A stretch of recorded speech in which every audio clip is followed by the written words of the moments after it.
Donc Édouard Dulot, donc je suis directeur délégué de la société Cartesiam. Alors Cartesiam, c'est une société qui fait du logiciel d'intelligence artificielle embarqué. Et alors quand on dit embarqué, c'est bien particulier puisqu'en fait on fait du nano-edge, c'est-à-dire qu'on va mettre l'intelligence artificielle directement sur le composant électronique. Donc on va permettre finalement à un industriel qui a un produit de mettre de l'intelligence dans ce produit-là, et l'industriel, du coup, pourra non plus vendre uniquement des produits, mais vendre du service associé à ce produit.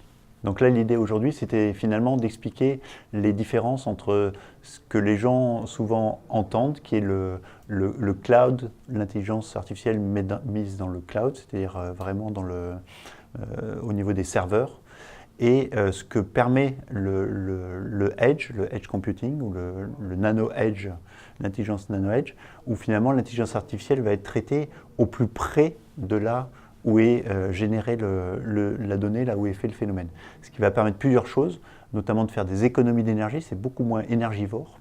Donc on a finalement une solution qui est assez verte, puisqu'elle va consommer très peu d'énergie, et c'est une solution qui va être sécurisée puisque la donnée va être traitée directement dans l'objet, donc on n'a pas de données qui transitent en fait dans les réseaux, et puis surtout c'est des solutions qui vont être faciles à implémenter parce que, étant donné qu'il y a très peu de données, on n'a plus besoin de câbles ou de câblage, on va pouvoir faire passer ça dans des réseaux qui sont des réseaux de données type LoRa ou Sigfox, des endroits où on va consommer très peu de données.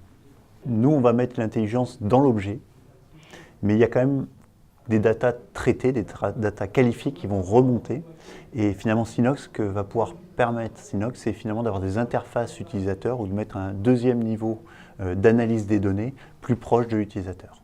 Donc nous, on va faire la phase cachée de l'iceberg, qui est un premier traitement. Et finalement, Synox va faire la phase visible de l'iceberg avec l'interface utilisateur.